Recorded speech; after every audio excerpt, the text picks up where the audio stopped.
So friction में मैंने आप लोगों को ये बताया था कि फ्रिक्शन तीन तरह का होता है, स्टैटिक फ्रिक्शन, एक लिमिटिंग और एक बोलो क्या काइनेटिक। अगर आप लास्ट क्लास आए हैं तो आपको पता होगा ये चीज है क्या, पता है ना।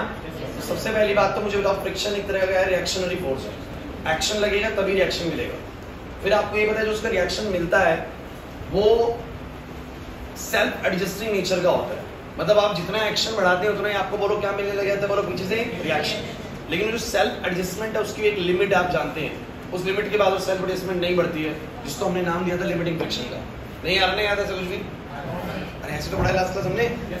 तो अगर मैं यहाँ पर देख रहा हूँ ये डायग्राम, इस डायग्राम से मेरे को लगता है सारी चीजें क्लियर हो जाती हैं। जब मैं 5 न्यूटन किसी ऑब्जेक्ट पे लगाता हूँ बट ऑब्जेक्ट नहीं खिसक रहा है, इसका बहुत सिंपल सा इशारा ये है कि पीछे भी 5 न्यूटन एक्ट करने लग गया, तभी नहीं खिसक रहा। मैंने 10 करा फिर भी नहीं खिसक रहा, हो सकता है ना आप किसी हैवी चीज को खींच रहे हैं और आपने 5 न्यूटन लगाया but body does not move, it means कि बॉडी के पीछे की तरफ कितना फोर्स एक्ट करने लग गया, 5 न्यूटन। आपने 10 करा फिर भी मूव नहीं कर रही, आपने फोर्स को 10 न्यूटन कर दिया बट बॉडी फिर भी मूव नहीं कर रही। इसका क्या मतलब है कि पीछे भी 10 लगने लग गया।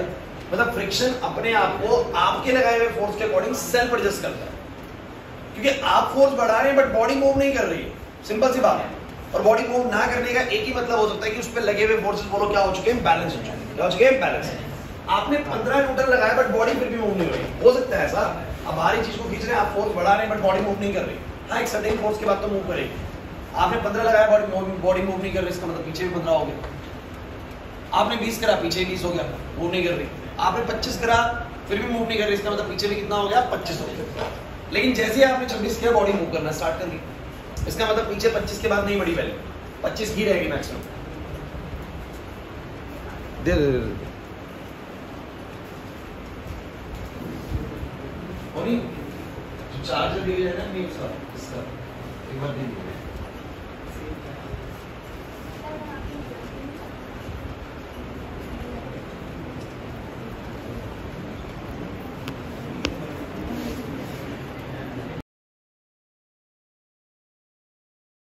हेलो हेलो, हाँ बच्चों।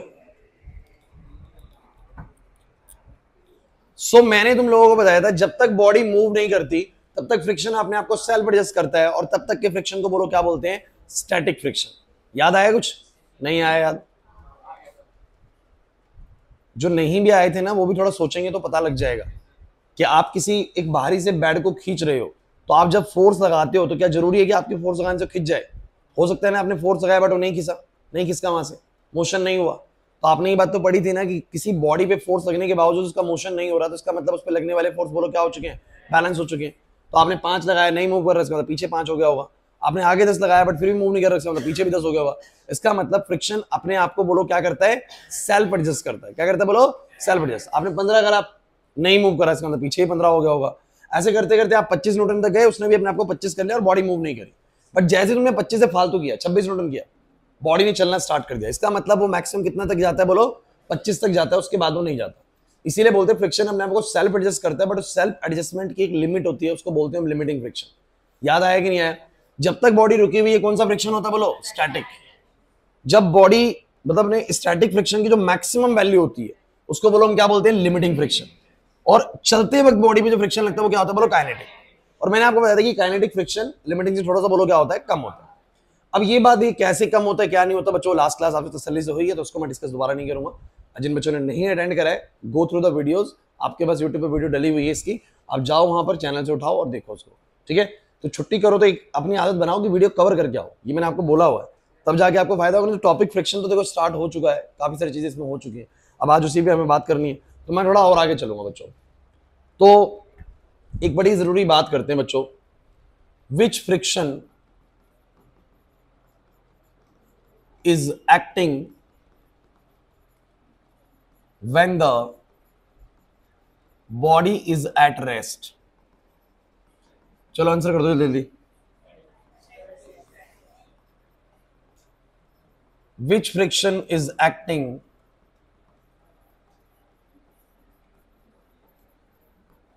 when body is in motion?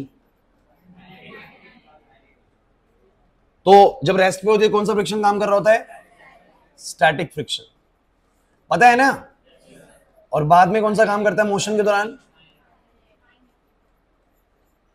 चलिए, लेकिन ये सवाल कंफ्यूजिंग तब होता है जब ये क्वेश्चन दो और बनते हैं, दैट विच फ्रिक्शन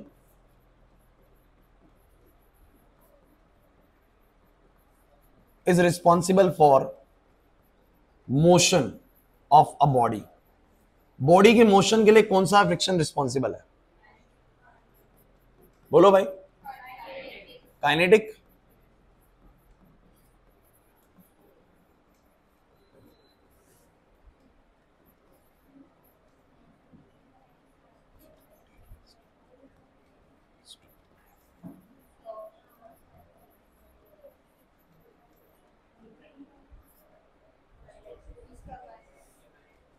क्या लगता है? चलो फोर्थ वाले का आंसर बताओ पहले। कौन सा फ्रिक्शन रिस्पॉन्सिबल है बॉडी को रोक देने के लिए? Which friction is responsible to stop the body? किसी कोई चलती हुई बॉडी को कौन सा फ्रिक्शन रोक पाएगा? काइनेटिक। क्योंकि आपको पता है कि जब बॉडी चल रही होती है, मान लीजिए कि आगे की तरफ चल रही है, ये गाड़ी ही चल रही है, ठीक है, तो इसको रोक कौन सकता है? बोलो। चलते हुए कौन सा फ्रिक्शन काम करता है? आप बस ये बताओ। चलते हुए एक ही फ्रिक्शन काम करता है, दैट इज काइनेटिक फ्रिक्शन। तो काइनेटिक फ्रिक्शन ही तो इसको रोक पाएगा। तो कोई आपको बोलेगी बताइए जरा, किसी चलती हुई बॉडी को रोकने का काम कौन करता है, कौन सा फ्रिक्शन करता है? तो आप बोलेंगे काइनेटिक फ्रिक्शन। क्योंकि रुकेगी तो तब ना जब पहले वो चल रही थी, और चलते हुए एक ही फ्रिक्शन काम करता है, बोलो कौन सा? काइनेटिक। तो हम ये बोल सकते हैं कि किसी भी बॉडी को रोकने का जो काम होता है वो कौन सा फ्रिक्शन करता है? Kinetic friction. क्लियर हुआ? ये नहीं आया ना समझ में?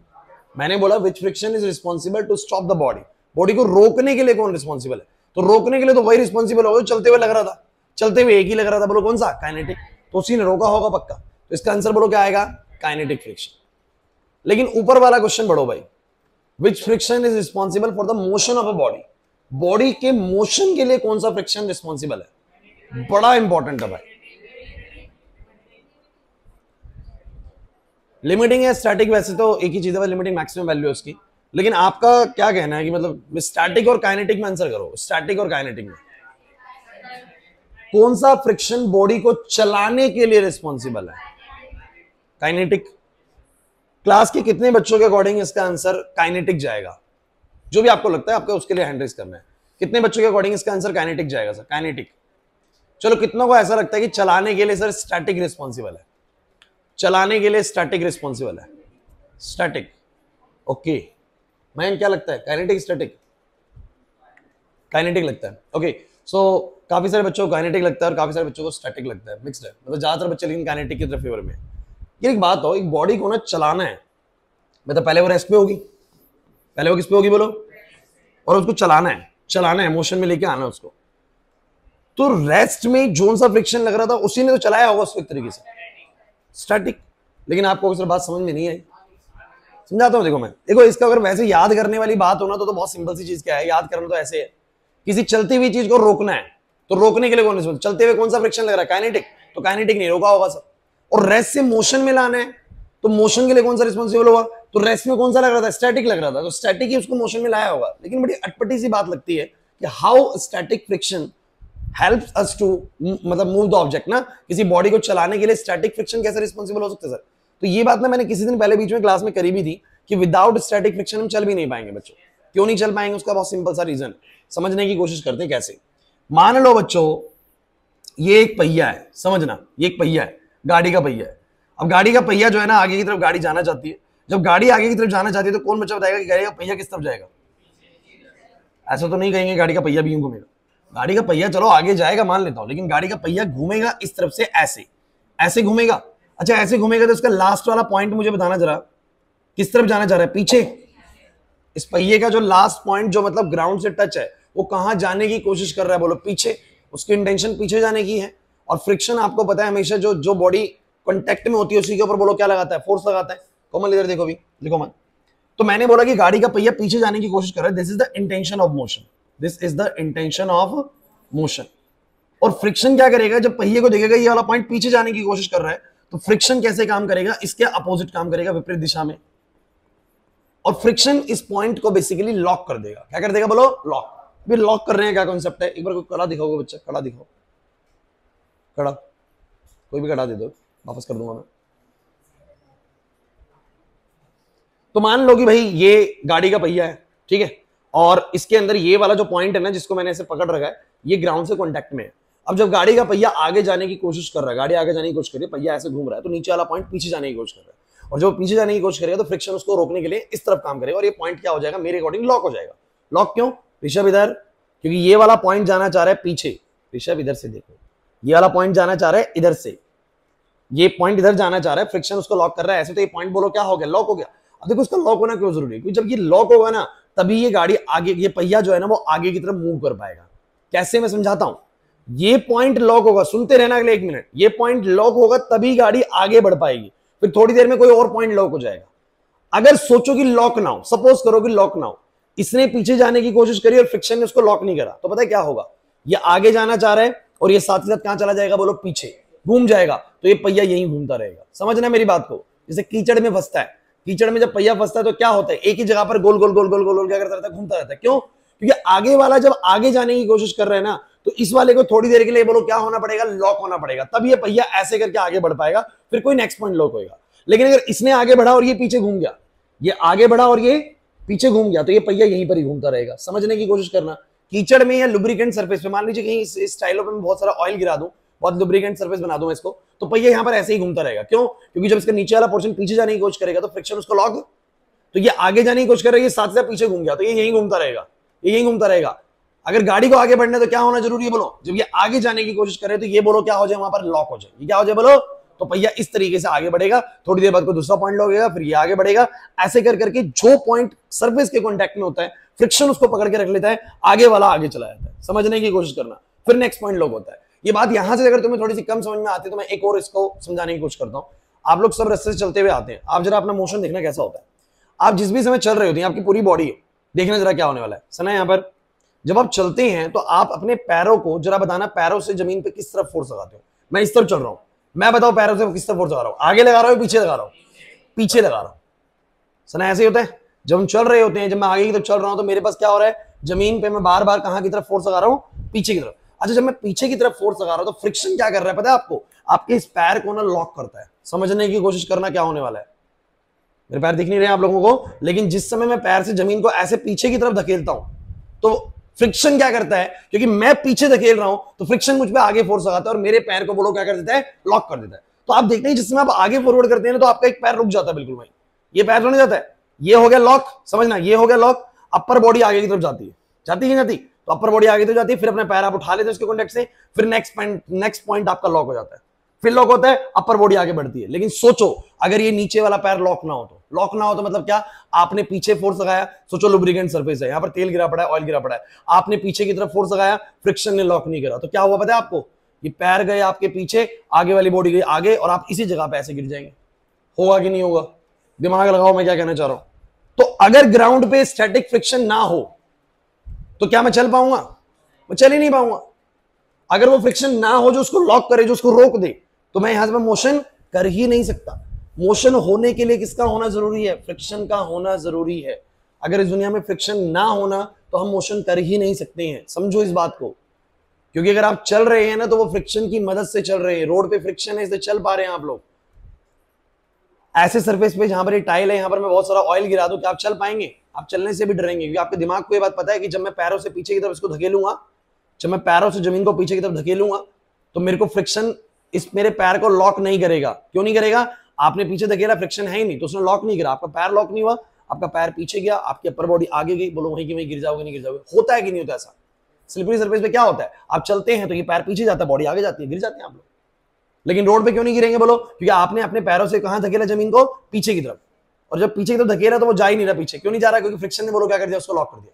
दिस पॉइंट गेट्स लॉक्ड, ये लॉक्ड हो गया। अपर बॉडी पे आप जोर लगाते हैं आगे की तरफ, बॉडी आगे तरफ जाती है, फिर इसको उठा के ये वाला पैर लॉक कर लेते हैं, फिर बॉडी आगे जाती है। ऐसे ही चला जाता है बच्चों।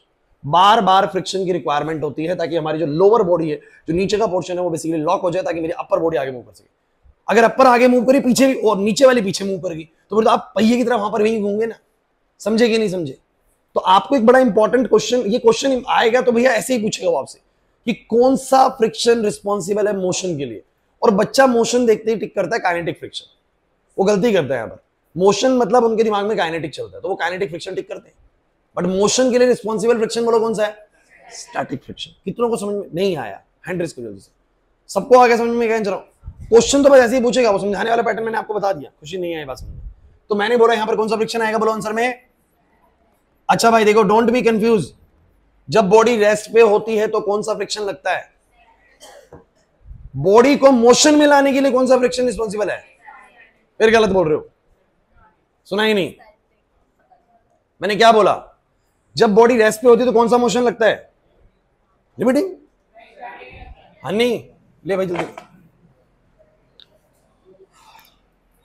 इसको मोनी, सिर्फ नहीं अभी नहीं कर पाऊंगा, 10 मिनट चार्ज करके 10 मिनट में दे दी मैंने। बच्चों तुम्हें समझ में नहीं आ रहा ना कुछ भी? भाई मैंने ये बोला जब कोई बॉडी रेस्ट पे होती है तो कौन सा फ्रिक्शन काम करता है? स्टैटिक। रेस्ट पे कौन सा फ्रिक्शन लग रहा है? स्टैटिक। चलते हुए कौन सा फ्रिक्शन लग रहा है? काइनेटिक। लेकिन बॉडी को रेस्ट से मोशन में लेके आने के लिए कौन सा फ्रिक्शन रिस्पॉन्सिबल है? स्टैटिक। रेस्ट से मोशन में लाया, कौन लाया, किसकी वजह से आया? स्टैटिक। स्टैटिक नहीं होता तो मोशन में कभी नहीं आ पाते। क्लियर है कि नहीं? और बॉडी को मोशन से रेस्ट में लाने का काम कौन करता है? काइनेटिक, क्योंकि मोशन के वक्त पे लगी काइनेटिक रहा होता है। नहीं आया ना समझ में? तो बड़ा सावधानी से आंसर करने हैं भाई इन क्वेश्चंस के। 4 क्वेश्चन है, बड़े सावधानी से आप आंसर करेंगे तभी में मार्क्स मिल पाएंगे। नहीं आया समझ में? पक्का क्लियर हो गया? सीधी नहीं आई समझ में बात? सबको क्लियर है भाई? बताओ जरा जल्दी से। ठीक है, आगे बढ़ सकता हूं इस वाले पॉइंट के अंदर। और ये पॉइंट समझ में आ रहा है कि why we need a static friction to move object. किसी बॉडी को चलाने के लिए स्टैटिक की क्यों जरूरत है? आप अपने आप को चलते हुए महसूस कर लो, आपको समझ में आ जाएगा। जब जब आप चल रहे हैं आप अपने पैरों को पीछे की तरफ धकेलने की कोशिश करते हैं, पैर हमेशा पीछे की तरफ धक्का देते हैं, पैर पीछे की तरफ जाना चाहते हैं, बट उसको कौन लॉक करता है? बोलो, स्टैटिक फ्रिक्शन लॉक कर देता है। आपका पैर ऐसे ही रहता है चलते वक्त, आपका एक पैर लॉक होता है हमेशा, पता है बात? अरे हमारा तो नहीं होता सर। अरे होता है सबका, ऐसे लॉक हो गया। अब ये लॉक होएगा तभी तो मैं आगे बढ़ पाऊंगा, फिर ये वाला लॉक होगा तभी मैं आगे बढ़ पाऊंगा। तो नीचे वाले पॉइंट को कौन बैलेंस कर देता है? फ्रिक्शन बैलेंस कर देता है, और अपर बॉडी आगे चली जाती है। लेकिन सोचिए कि अपर बॉडी आगे गई और नीचे वाली बॉडी रुकी नहीं, नीचे वाली बॉडी पीछे चलेगी। अपर आगे गई, नीचे वाली पीछे चलेगी, क्या होगा? वहीं घूम जाओगे। पहिया भी ऐसे ही घूमता है अगर उसको ऐसे बैलेंस ना किया जाए तो। क्लियर हुआ कि नहीं हुआ? अब पहिए वाला पॉइंट समझ में आ रहा है कि ये पीछे जाने की कोशिश करता है, फ्रिक्शन उसको बोलो क्या करता है? इस पॉइंट को लॉक करता है। जब ये वाला पॉइंट लॉक हो जाता है तो आगे वाली बॉडी, जो पहिए का आगे वाला ऊपर वाला हिस्सा है, वो आगे बढ़ जाता है, फिर तो दूसरा पॉइंट लॉक हो जाता है। ऐसे ही चलता है बच्चों। क्लियर हुआ कि नहीं हुआ? समझ नहीं आया समझ में? ठीक है, अब नेक्स्ट बात करते हैं बच्चों। फ्रिक्शन का फॉर्मूला बड़ा इंपॉर्टेंट है बच्चों, कि फ्रिक्शन का फॉर्मूला क्या बनने वाला है सर? फ्रिक्शन फॉर्मूला समझना भाई, ये बहुत जरूरी है। चलो भाई मुझे एक बात बताओ, एक हल्का ऑब्जेक्ट है, देखते हैं कितने बच्चे सोच पाएंगे इसको। एक भारी ऑब्जेक्ट है, किस पर फ्रिक्शन ज्यादा लगेगा या सेम लगेगा? अगर सरफेस सेम है तो। सरफेस सेम है, मेरा कहना है सरफेस सेम है दोनों पे, इन टाइलों पे खिसका रहे हैं। एक बार हल्का ऑब्जेक्ट है, एक बार भारी ऑब्जेक्ट है, फ्रिक्शन सेम लगेगा या हल्के ऑब्जेक्ट पे ज्यादा लगेगा, भारी पे कम लगेगा, भारी पे ज्यादा लगेगा, हल्के पे कम लगेगा? आपके अकॉर्डिंग भारी पे फ्रिक्शन ज्यादा लगेगा और हल्के पे कम लगेगा। मेजॉरिटी इसी फेवर में। कोई इसके अगेंस्ट है तो बताओ फटाफट से पहले। रियान अगेंस्ट। रियान क्या लगता है आपको? नविश सेम लगेगा फ्रिक्शन, क्योंकि सर सरफेस सेम है तो सेम ही लगना चाहिए। चलो इस बात को एनालाइज करते हैं। मान लो बच्चों की ये टेबल है और ये हमारे घर में रखा हुआ बेड है, ठीक है? अब थोड़ा एनालाइज करने की कोशिश करना। आपने इसके ऊपर फोर्स लगाया, आपने 5 न्यूटन फोर्स लगाया बट बॉडी मूव नहीं हुई। बताओ क्यों नहीं हुई? पहले बताओ। टेबल पे 5 न्यूटन लगाया बट बॉडी मूव नहीं हुई। फोर्स तो लगा रहे हैं बट मूव नहीं। आप जानते हैं फ्रिक्शन ने उसको क्या कर दिया होगा? बैलेंस कर दिया होगा। तो फ्रिक्शन सामने से कितना लग गया बोलो? फ्रिक्शन कितना लग गया बोलो? 5। अरे ऐसे तो लगता है ना बच्चों? हाँ बोलो। शेप देखो, वो एक अलग चीज हो जाएगी। मैं फिलहाल शेप दोनों की सेम लेके चल रहा हूँ, वो अलग चीज हो जाएगी। फिर कॉन्टैक्ट में कितना है वो तो फर्क पड़ेगा उस चीज का। दूसरी चीज बच्चों मुझे बताओ, अगर मैंने इस पे 10 भी कर दिया तो भी मूव नहीं हुआ, इसका मतलब कितना बैलेंस हो गया बोलो? 10। मैंने इस पे 15 करा, अभी करा है मान लो ये वाला, तो 15 पे ही मूव नहीं हुआ, इसका मतलब 15 न्यूटन पे बैलेंस हो गया। लेकिन जैसे ही मैंने इसको 20 किया, चलो 20 पे मूव नहीं हुआ, तो 20 न्यूटन भी बैलेंस कर दिया फ्रिक्शन ने। 21 करते ही चल गया, 21 करते ही चल गया। आप जानते हो कि सेल्फ एडजस्टमेंट की एक लिमिट है, उसके बाद वो, अब हो सकता है ना टेबल तो 20 न्यूटन का फोर्स लगाने से चल जाए, बोलो हो सकता है कि नहीं हो सकता? बट अब आप मुझे जरा एक बात बताना, ये रहा बेड, बेड पे भी आपने 5 लगाया, 10 लगाया, 15 लगाया, क्या लगता है कि अगर वो 20 के फोर्स के आने पे चल गया था, क्या ये चल पाएगा 20 पे? इसे 25 लगा लेना तो भी नहीं चल रहा, और 25 लगाने पर भी नहीं चल रहा, इसका मतलब बता दो मेरे को क्या है? इसका मतलब मुझे बता दो क्या है भाई? अरे 5 पे भी नहीं चला, 10 पे भी नहीं चला, 15 न्यूटन पे भी नहीं चला, 20 न्यूटन पे भी नहीं चला और 25 पर भी नहीं चला। ये बात तो आप सहमत हो ना कि अगर मेरे को टेबल खिसकाना है और बेड खिसकाना है तो बेड पे ज्यादा बड़ा फोर्स लगाना पड़ा तब उसने पहली बार खिसकना शुरू किया। बोला है कि नहीं? इसका मतलब फ्रिक्शन ने अपने आप को सेल्फ एडजस्ट उसके अगेंस्ट बोलो ज्यादा बड़ी वैल्यू तक करा था। समझ नहीं आया? क्या आपके घर में जो टेबल और बेड जब आप खिसकाते हैं तो क्या दोनों सेम फोर्स से खिसक जाते हैं? टेबल थोड़ा कम फोर्स से खिसक जाएगा और बेड थोड़ा ज्यादा फोर्स से। पहली बार का मूवमेंट याद करिए, पहली बार का मूवमेंट बड़ा इंपॉर्टेंट है क्योंकि जब पहली बार वो मूवमेंट करता है उस समय तक वो फ्रिक्शन अपने आप को बोलो क्या करता है, सेल्फ एडजस्ट करता है। तो मैंने इसके ऊपर लगाता है क्या फोर्स, बढ़ाता है क्या 20 न्यूटन लगाते के साथ ही ये खिसकना स्टार्ट हो गया। इसका मतलब जो फ्रिक्शन है वो मैक्सिमम अपने आप को कहां तक लेके गया, बोलो 20 न्यूटन तक। अक्षर बात समझ में आ गई? लेकिन क्या बेड में ऐसा होगा? क्या बेड 20 न्यूटन में मूव कर पाएगा? 25 लगाया, 25 में मूव नहीं हुआ बेड तो, क्योंकि 25 भी बोलो क्या हो गया, सेल्फ एडजस्ट हो गया, फ्रिक्शन 25 लगने लग गया होगा। अरे भैया आपने 25 लगाया बट बेड मूव नहीं हुआ, इसका क्या मतलब है कि सामने से 25 फ्रिक्शन काम करने लग गया होगा। आपने 30 लगाया बट फिर भी मूव नहीं हुआ, इसका मतलब सामने से आपने 35 लगाया फिर भी मूव नहीं हुआ, इसका मतलब सामने से आपने 36 लगाया और बॉडी ने स्टार्ट कर दिया मूव करना, 36 न्यूटन पे, मतलब 35 न्यूटन तक उसने मान लो अपने आप को बोलो क्या करा, बैलेंस करा। तो इसका जो लिमिटिंग फ्रिक्शन है वो कितना है, बोलो 35 है, और इसका लिमिटिंग फ्रिक्शन बोलो कितना है, 20 है। हल्की चीजों का लिमिटिंग फ्रिक्शन छोटा होगा और भारी चीजों का लिमिटिंग फ्रिक्शन क्या होगा, ज्यादा बड़ा होगा। मतलब वो अपने आप को ज्यादा लंबे फोर्स तक बैलेंस कर पाएंगे। क्लियर हुआ कि नहीं हुआ? अगर सबके ऊपर बच्चों सेम फ्रिक्शन लगने लग जाए फिर तो मैं सबको सेम फोर्स से खिसका दूंगा। बट चेयर जो होगी, चेयर को तो हो सकता है मैं 5 न्यूटन से खिसका दूं, क्योंकि उसके ऊपर क्या हुआ, चेयर जो होगी बहुत छोटी सी चेयर मान लो ऐसे करके है, तो इसके ऊपर मैंने 5 न्यूटन का फोर्स लगाया, या मान लो मैंने 1 न्यूटन लगाया नहीं किसकी, 2 न्यूटन लगाया नहीं किसकी, 3 न्यूटन लगाया नहीं इसकी, 4 तक नहीं इसकी, 5 पे खिसक गई। इसका मतलब जो इसका जो बैलेंसिंग सेल्फ एडजस्टमेंट था वो कहां तक था, बस 4 न्यूटन तक था मान लो। समझो मेरी बात को, हल्की चीजें आप लोगों को पता है थोड़े फोर्स के लगाने के बाद चल जाएंगे, और भारी चीजें ज्यादा लंबे समय तक ज्यादा बड़ा फोर्स लगाना पड़ेगा तब जाके पहली बार मूव करेंगे। इसका मतलब वो अपने आप को सेल्फ एडजस्ट भी, मतलब उसके अंदर जो फ्रिक्शन सेल्फ एडजस्ट होता है वो भी हायर वैल्यू तक होता है। क्या ये वाली बात तुम्हें क्लिक कर रही है दिमाग के अंदर? सबको देखो, पहले बाकी बच्चे सोच पा रहे थे, जो बच्चे नहीं सोच पा रहे थे आपको क्लियर होगी भाई, और जो सोच भी पा रहे थे उनको पता होना चाहिए इस लॉजिक से ऐसा है। नहीं आ रहा समझ में? श्योर रिंकी, क्लियर है? इसमें कोई डाउट है? ठीक है। सो मैं क्या ये कह सकता हूं, बड़ी इंपॉर्टेंट चीज है, क्या मैं ये कह सकता हूं कि जिस ऑब्जेक्ट का, आप मुझे बताइए हर ऑब्जेक्ट का नीचे की तरफ कितना फोर्स होता है, mg? अरे पता है ये वाली बात? देखो भाई, जो लॉज ऑफ मोशन चैप्टर में थोड़ा ठीक ठाक बीच में से आ रहे हैं ना, मतलब एक ठीक ठाक स्टेज से उन्होंने चैप्टर ज्वाइन कर लिया था, उनको पता होगा मैंने बहुत बार बताया कि एक ऑब्जेक्ट ग्राउंड पे कितना फोर्स लगाता है ग्रेविटी की वजह से, बोलो कितना mg। बट क्योंकि ये ग्राउंड पे है तो इसका जो ये mg है वो क्या हो जाएगा, बैलेंस हो जाएगा by the normal reaction force. तो बच्चों अगर मैं ये कह दूं कि फ्रिक्शन जो होता है वो डायरेक्टली प्रोपोर्शनल होता है आर के। आर आप जानते हो आर क्या होता है बच्चों? वी नो दैट आर क्या होता है, बोलो mg होता है। आर क्या होता है बोलो? इसका मतलब अगर मैं आपको ये कह दूं, ध्यान सुनिएगा, कि फ्रिक्शन डायरेक्टली प्रोपोर्शनल है mg के या डायरेक्टली प्रोपोर्शनल है आर के, तो क्या मैंने गलत कहा? मतलब जिन बॉडीज का mg ज्यादा होगा उन बॉडीज के ऊपर लगने वाला फ्रिक्शन भी क्या होगा, ज्यादा। टेबल पर चेयर से ज्यादा फ्रिक्शन लग रहा है और बेड पर टेबल से ज्यादा फ्रिक्शन लग रहा है, बिकॉज उसका mg ज्यादा है, उसका mg, so higher the mg higher will be the friction acting on the body. Limiting friction की बात कर रहे हैं यहाँ पर कि वो एक्ट ज्यादा करेगा। क्लियर होता है कि नहीं होता संजीव? इसमें कोई डाउट है?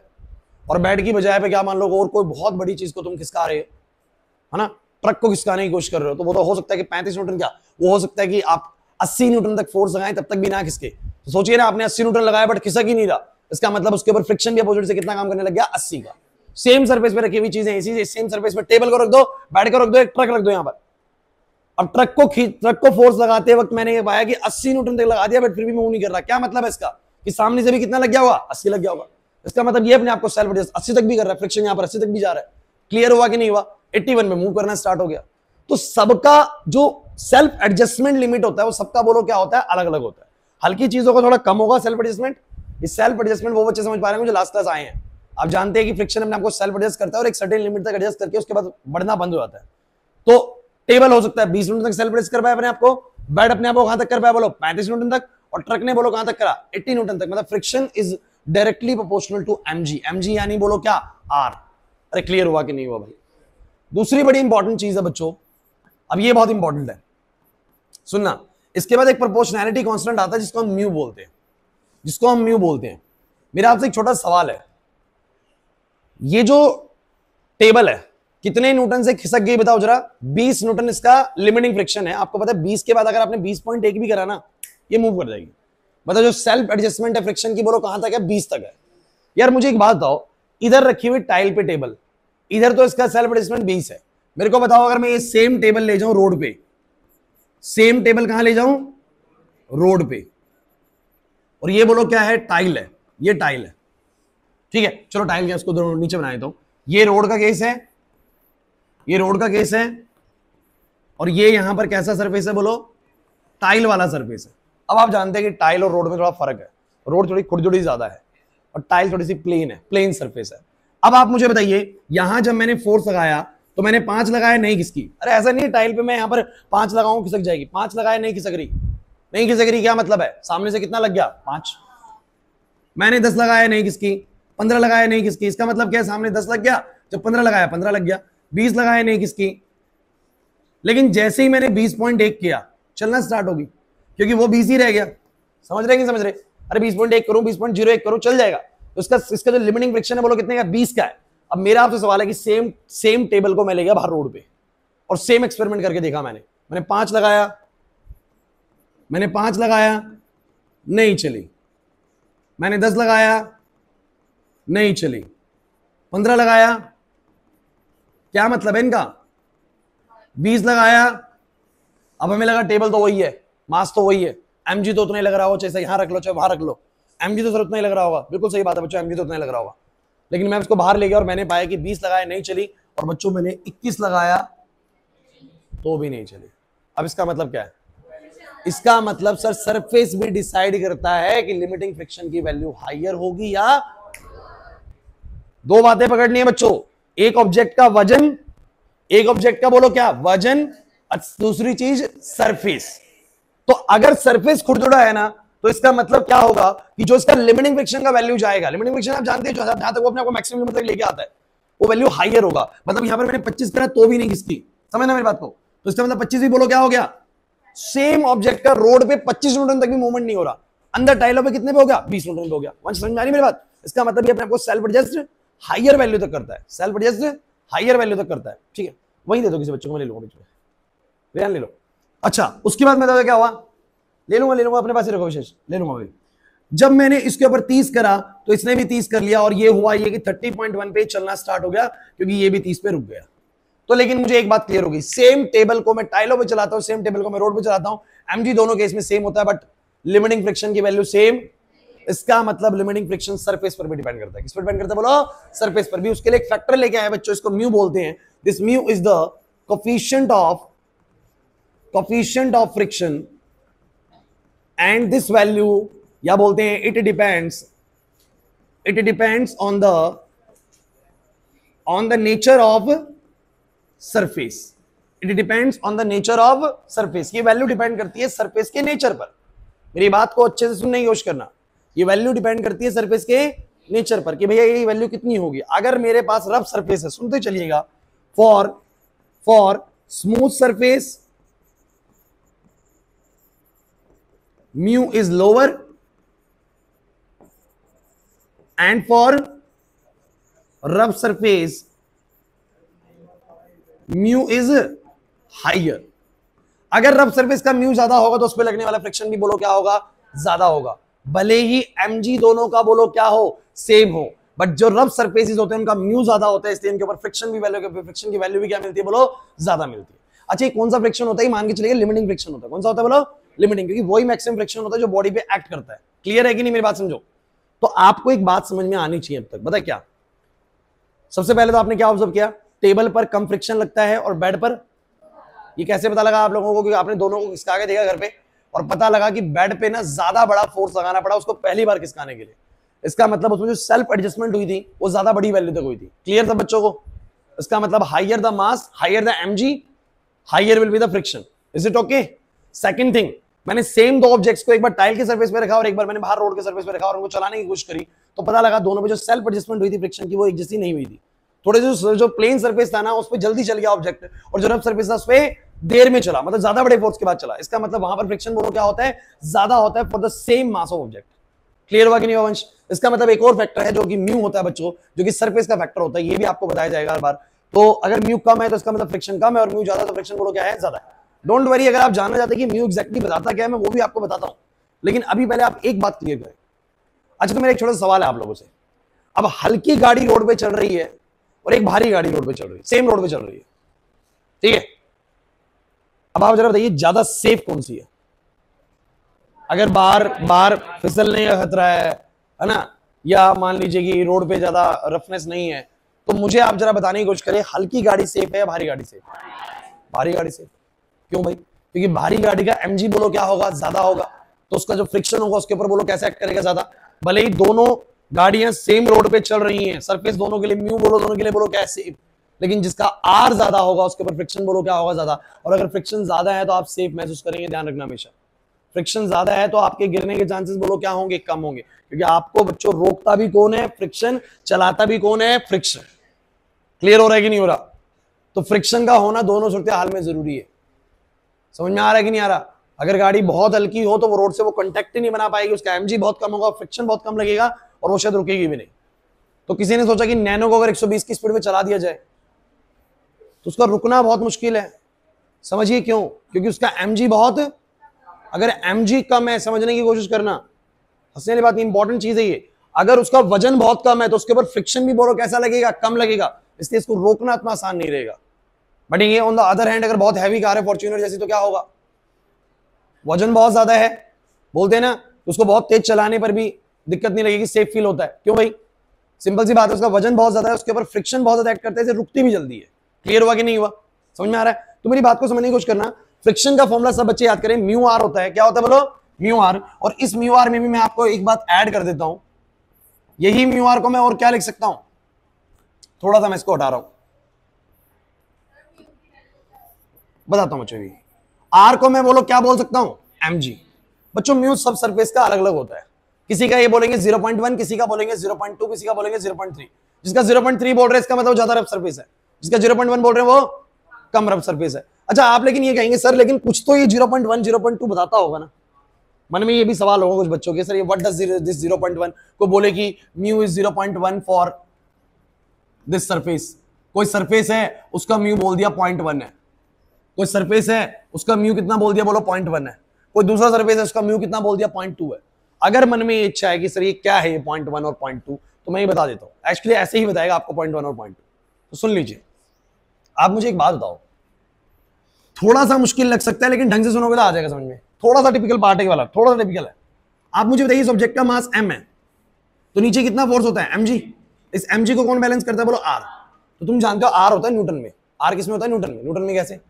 मान लो कि मेरे पास ये 10 किलो की चीज है, तो नीचे कितना फोर्स लगेगा, 10 इंटू 10।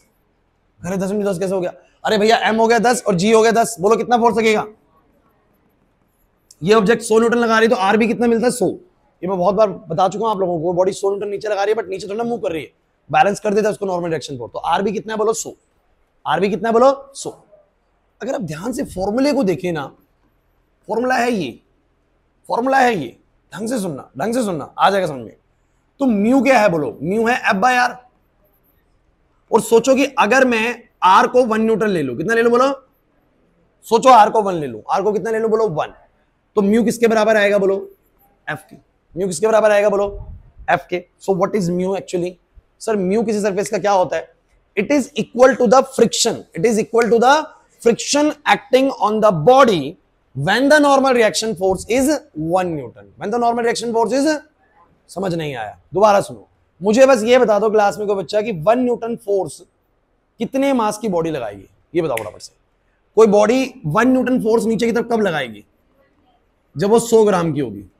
100 ग्राम की बोल दो या 0.1 kg की, या बोलो कितना बोलोगे इसी को 100 ग्राम बोलोगे। एग्री करते हो? 100 ग्राम की बॉडी नीचे कितना फोर्स लगेगी, सब बच्चे बताओ भाई, m इंटू जी, यानी 0.1 इंटू 10, और बोलो कितना आएगा 1। समझ आए? वेल एंड गुड, नहीं आए तो आप स्किप कर सकते हैं इस टॉपिक, इस वाली चीज को स्किप कर सकते हैं, कोई दिक्कत नहीं, पेपर में नहीं पूछेगा, लेकिन समझना आते तो समझ लीजिए। कोई भी एक 0.1 kg की चीज मैंने किसी सरफेस पे रखी, तो वो नीचे कितना फ्रिक्शन लगाएगी, कितना फोर्स आएगी बोलो 1 न्यूटन। उसमें नॉर्मल डायरेक्शन भी कितना लगेगा बोलो, आर भी कितना लगेगा बोलो 1 न्यूटन, कितना लगेगा बोलो। तो ये कहता है कि जब किसी सरफेस पे किसी बॉडी का आर बोलो कितना होता है 1 न्यूटन, कितना होता है बोलो। अब जब इसमें 1 न्यूटन का वो फोर्स है, जो मैं कह रहा हूं mg का फोर्स है, आप जब इसको चलाएंगे, आप जब इसको चलाने की कोशिश करेंगे तो आपको पता है ना इसकी कुछ लिमिटिंग फ्रिक्शन की वैल्यू होगी। अरे वजन के हिसाब से तो होती है, अगर वजन ज्यादा तो लिमिटिंग फ्रिक्शन की वैल्यू बोलो क्या होती है, ज्यादा, और वजन कम तो लिमिटिंग फ्रिक्शन की वैल्यू बोलो क्या होती है, कम। समझना मेरी बात को।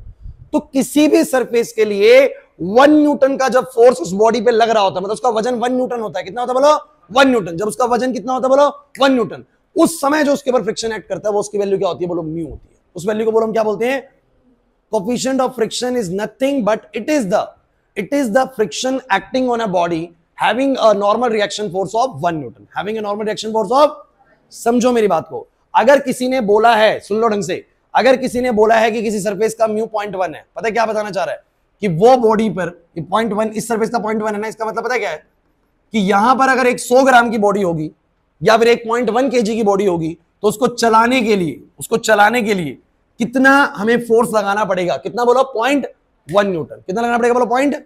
लेकिन सोचो कि किसी का 0.2 है, किसी का बोलो क्या है, पॉइंट। तो सेम 1 न्यूटन की फोर्स लगाने वाली बॉडी जिसका वजन कितना हो बोलो, 1 न्यूटन, उसको चलाने के लिए कितना फ्रिक्शन लगाना पड़ेगा, कितना फोर्स लगाना पड़ेगा बोलो, कितना, 0.2 न्यूटन। अब ये बात थोड़ी सी कॉम्प्लिकेट लगती है, कि अभी समझ नहीं आ रही बात, दोबारा सुनना, आ जाएगी समझ में। मैंने बोला म्यू इज इक्वल टू क्या, एफ बाई में बोलो क्या, आर। और आप न्यूमेरिकली सोचो, अगर मैं आर को 1 रख दूं तो म्यू किसके बराबर आएगा बोलो, एफ के। तो मतलब मैं ये बोलूंगा that coefficient of friction is equal to the friction acting on a body having normal reaction force बोल दो, या फिर इसी को तुम जानते हो वेट भी बोलते हैं, पता है, weight of 1 Newton on a particular surface, on a, एक बार बोर्ड पे मैं आपको बहुत आसान शब्दों में इसको बयां करता हूं। अब इसको छोड़ो, इस साइड डेफिनेशन करा, तुम बोलो किसी सरफेस का म्यू ना 0.1 है। अब बस ये समझ लो 0.1 का मतलब क्या है कि वहां उस सरफेस पे अगर 1 न्यूटन के वजन वाली बॉडी होगी। अब ये 1 न्यूटन का वजन वाली बॉडी कैसी होती है, ये तो देखिए 1 न्यूटन के वजन वाली बॉडी, अगर वो 1 न्यूटन का वजन लगा रही होगी तो उसको खींचने के लिए हमें कितना बेसिकली फोर्स लगाना पड़ेगा बोलो, 0.1 न्यूटन।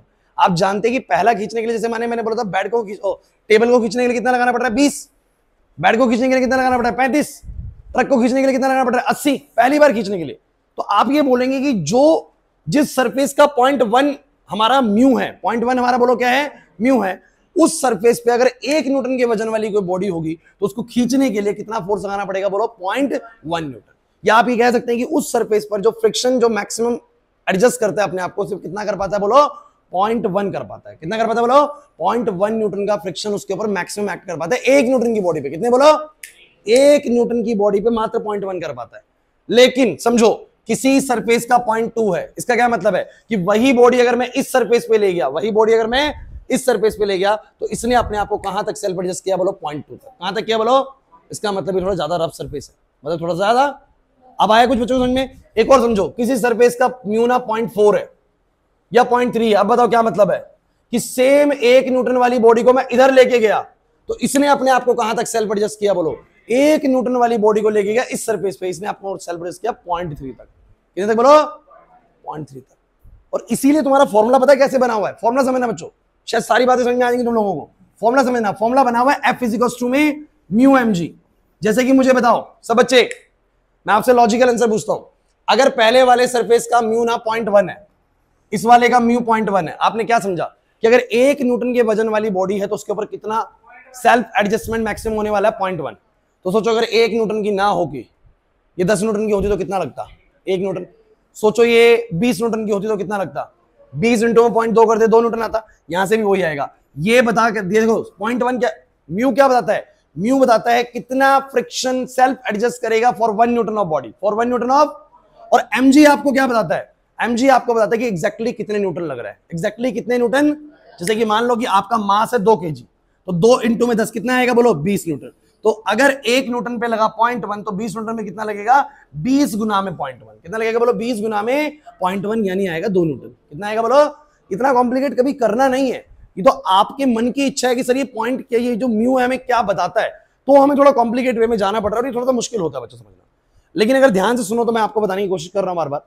मैंने आपको बोला कि जिस सरफेस का रियान समझ में आया पीछे, मैंने बोला जिस सरफेस का म्यू 0.1 है, किसी का म्यू 0.2 है, किसी का म्यू 0.3 है। क्या मतलब इसका? सर म्यूज क्या बताते हैं? सर म्यूज बताते हैं कि जब आर की वैल्यू 1 हो तो जितना भी फ्रिक्शन उनके ऊपर मैक्सिमम एक्ट करता है, सेल्फ एडजस्टमेंट जो मैक्सिमम होती है, वही उस सरफेस का बोलो क्या कह दिया गया? बोलो म्यू कह दिया गया। क्या कह दिया गया? बोलो सो व्हेन आर इज 1, कि अगर मैंने अलग अलग सरफेसेस पे 1 न्यूटन वाली बॉडी रखी जिसका वजन बोलो कितना है? बोलो 1 न्यूटन। तो इस वाले सरफेस का जिसका म्यू 0.1 है, कहना ये चाह रहा है इसने अपने आप को कहां तक सेल्फ एडजस्ट किया? 0.1 तक। इसने अपने आप को कहां तक सेल्फ एडजस्ट करने की कोशिश करी? 0.2 न्यूटन तक। वो मैंने यहां पर 0.2 न्यूटन तक एडजस्ट करी।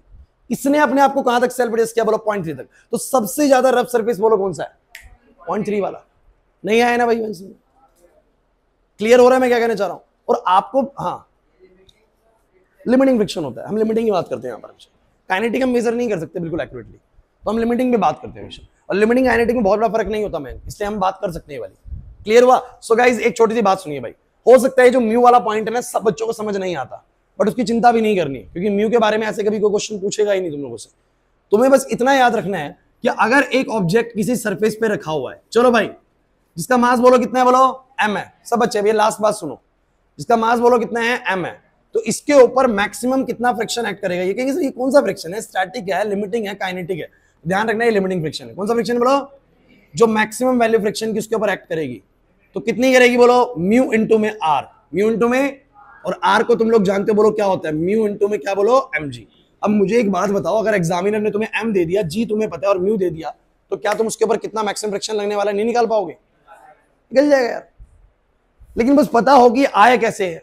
mg क्यों आया भाई? क्योंकि जितना ज्यादा वजन होगा उतना ज्यादा फ्रिक्शन होगा। ये बात समझ में आई थी सर में? सर पे ये म्यू क्यों आया? सर हर सरफेस पे फ्रिक्शन की वैल्यू बोलो क्या होती है? अलग होती है, इसलिए म्यू का फैक्टर भी लाना पड़ा हमें। किसी का म्यू 0.1 है वहां पर मतलब कम फ्रिक्शन लगता है सर, और किसी का म्यू 0.3 है मतलब वो सरफेस पे फ्रिक्शन ज्यादा लगता है।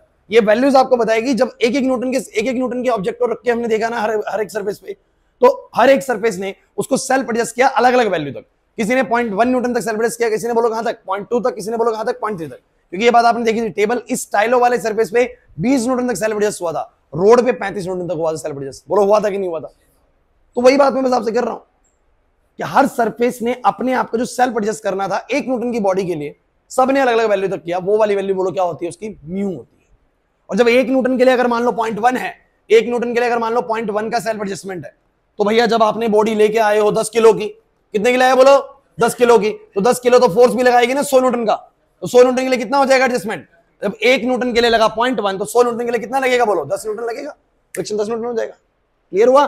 That is why mu into mg आ रहा है, म्यू इनटू mg, क्योंकि म्यू आपको बता रहे हैं 1 न्यूटन के लिए कितना सेल्फ एडजस्टमेंट है, तो mg न्यूटन के लिए कितना होगा बोलो? mg into mu. Is this clear? नहीं आया अभी भी समझ में, है ना? सो गाइस कुछ नहीं करना, अब एक क्वेश्चन करके दिखाना तुम लोगों को, जल्दी से मुझे करके दिखाओ। Find the acceleration of the block. जल्दी करेंगे बच्चों, 2 क्वेश्चन करेंगे हम।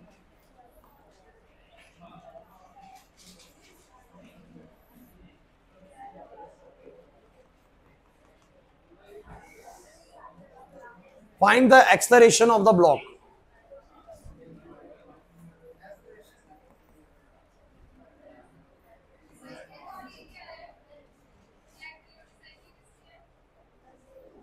किसी की ब्लैक कलर की साइकिल है? हाँ हटाया उसको भाई, जिसकी भी है हटा के आओ। आ रहे हैं, थोड़ा सा बच के जाना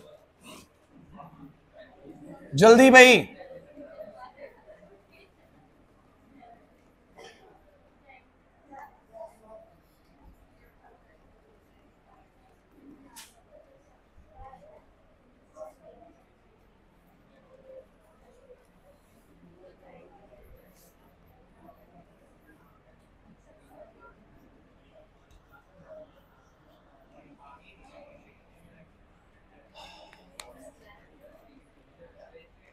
चलिए क्वेश्चन सिंपल है, एक 20 केजी की बॉडी है, उस पर आगे की तरफ कितना फोर्स लगा रहे हैं? 100 न्यूटन।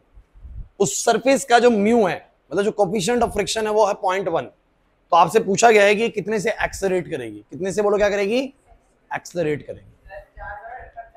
हाँ 4 मीटर पर सेकंड स्क्वायर मैंग कहता है भाई, बाकी बच्चे बाकी बच्चे ट्राई करो।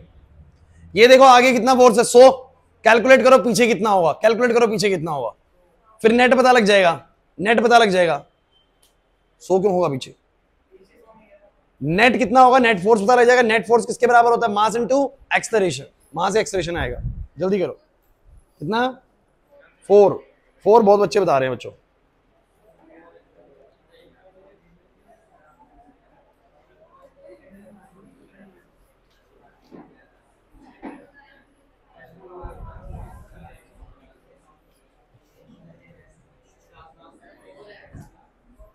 फोर।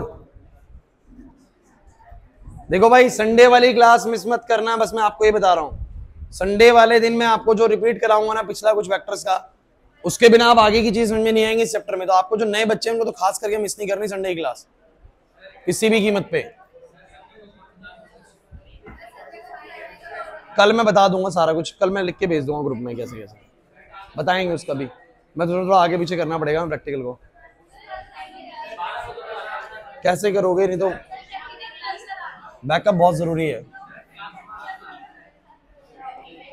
हाँ भाई क्लास पहले सुनो, देखिए इस क्वेश्चन को ना कुछ बच्चे कर पाए कुछ नहीं कर पाए। देखिए जिन बच्चों ने, सुन लो, जिन बच्चों ने कंसेप्ट करा हुआ था पहले वाला, जो मैंने आपको बहुत सारे पुल्ली वाले केसेस कराए थे, बॉडी के मोशंस वाले केसेस कराए थे, उनको तो दिक्कत नहीं लगेगी बिल्कुल भी। कैसे, सुनो बच्चों, आगे कितना फोर्स है 100, अच्छा पीछे कितना फोर्स है, तो पीछे आपको पता है इसको रोकने के लिए एक ही ताकत काम करेगी, वो है फ्रिक्शन। और फ्रिक्शन मुझे डायरेक्टली बताया नहीं गया, फ्रिक्शन का फॉर्मूला मुझे पता है क्या होता है, बोलो क्या होता है, बोलो म्यू mg। तो बोलो म्यू कितना, बोलो 0.1। अगर ये सच में 1 न्यूटन की बॉडी होती तो 0.1 ही काम करता है इसके ऊपर फ्रिक्शन। पीछे का मैक्सिमम फ्रिक्शन कितना काम करता है, 0.1 ही काम करता है अगर 1 न्यूटन की होती, but this is not of 1 Newton.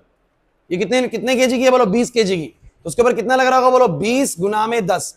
Actually में उसके ऊपर 200 न्यूटन का वजन है। कितने न्यूटन का, बोलो 200 इंटू में 0.1 आ जाएगा, बिकॉज 1 न्यूटन पे 0.1। आप समझ में आ गया म्यू जो है, नहीं आया ना समझ में। तो पीछे की तरफ फ्रिक्शन बोलो कितना है। अच्छा जिन बच्चों को डाउट हो सुन लीजिए, ये वो फ्रिक्शन है जो मैक्सिमम लगा, मतलब कि ये बॉडी अपने आप को कहां तक सेल्फ एडजस्ट करती है, बस 20 तक ही करती है। आप 19 न्यूटन लगाते बॉडी चलती नहीं भाई, क्योंकि वो 19 तक अपने आप को रोक लेती। अच्छा एक बात था ना सब बच्चे, एक क्लास, ये लिमिटिंग वैल्यू है 20 न्यूटन। मेरा आपसे एक सवाल है, अगर मैं इस बॉडी पे 18 न्यूटन फोर्स लगाऊं तो पीछे कितना लगेगा। इस बॉडी का लिमिटिंग फ्रिक्शन 20 है, अगर मैं 18 लगाऊं तो पीछे 20 लगेगा क्या। बहुत अच्छे, अब आप सीख गए, अब आप सीख गए। अगर आपका आंसर 18 ही है तो ठीक सीख रहे हो आप लोग, क्योंकि ये मैक्सिमम वैल्यू होती है। अगर आप 18 लगाएंगे तो पीछे 18 लगेगा, सही बात है लक्षित। क्योंकि अगर मैंने 18 लगाया पीछे 20 लग गया, फिर तो बॉडी पीछे चली जाएगी। फ्रिक्शन कभी बॉडी को अपने आप नहीं लेके चला जाएगा, कि आपने तो फोर्स लगाया नहीं, आपने कम फोर्स लगाया पीछे किसने लग गया, बैठ अपने आप पीछे तो नहीं जाएगा, नहीं होगा। सुन लीजिए इस बात को, तो 20 बता रहा है जो मैक्सिमम वैल्यू है। खुशी बात समझ में आ रही है। तो ये 20 है, आगे 100 है, तो मुझे बताओ जरा क्या इक्वेशन बनेगी, क्या इक्वेशन बनेगी। बहुत बार सिखा चुका हूं बच्चों, F माइनस F। क्यों भैया, क्योंकि बॉडी आगे मूव कर रही है, तो आगे कितने फोर्स से मूव करेगी, ये वाला अगर आगे मूव करे तो आगे वाला फोर्स पीछे वाले फोर्स से बड़ा है, पीछे वाले फोर्स से बोलो क्या है, बड़ा। तो बोलेंगे दिस F माइनस F, जो भी बच गया बोलो क्या होगा, मास इनटू एक्सेलरेशन। अब देखो ये चीज थोड़ा सा ना, जो बिल्कुल नए बच्चे आए ना, वंश जैसे आप हैं, आपने नहीं करी होगी, या कुछ एक आध बच्चों ने और ने नहीं करी होगी, लेकिन मैंने आपको इस तरह की चीजें कराई है कि नहीं कराई। अरे भैया जो पहले से पढ़ रहे हैं उनको तो आती होगी भाई, इसे बोल रहा हूं थोड़ा पढ़ाई करने लग जाओ, तो मुश्किल लगेंगी चीजें बाद में। तो बोलो 100 न्यूटन माइनस का 80, कोई नहीं, जिस दिन आप बैकअप में आने वाले हैं उस दिन मैं थोड़ा सा वाला पार्ट कवर कराऊंगा। 100 माइनस में 20 बराबर में 20 इंटू में A, 80 बराबर A बराबर, अभी छुट्टी नहीं हुई है, रुक जाओ पहले, 4 मीटर पर second square. Is it right. अच्छा जिन बच्चों ने ये कॉन्सेप्ट नहीं पढ़ा हुआ है, एक छोटी सी चीज सुन लीजिए। एक बॉडी के ऊपर नेट फोर्स का फॉर्मूला हमेशा होता है मास इनटू एक्सेलरेशन, ये फॉर्मूला होता है। क्लास इधर, मैं अगर आपसे पूछूं कि इस बॉडी में नेट कितना फोर्स है, तो आप आगे 100, पीछे सर 80, पीछे 20, तो नेट तो 80 लगा ना, नेट तो कितना लगा बोलो। तो मैं ये बोल सकता हूं कि सर इस बॉडी पे नेट फोर्स बोलो कितना है, नेट फोर्स 80 है, या 80 के फोर्स से चल रही होगी, इसका मतलब इसका मास इनटू एक्सेलरेशन 80 है। मास बोलो कितना है, 20 है, तो सर एक्सेलरेशन बोलो कितना आएगा, 40 आएगा। कितना आएगा बोलो, मुश्किल लगा कुछ। फ्रिक्शन का फॉर्मूला समझ में आया म्यू mg। एक घर के लिए क्वेश्चन है आप लोगों के लिए, ये उन बच्चों के लिए है जिन बच्चों को एक्चुअली में पिछले कॉन्सेप्ट्स आते हैं वो बच्चे कर पाएंगे इस क्वेश्चन को, बाकी थोड़ा सा दिक्कत में आएंगे भाई।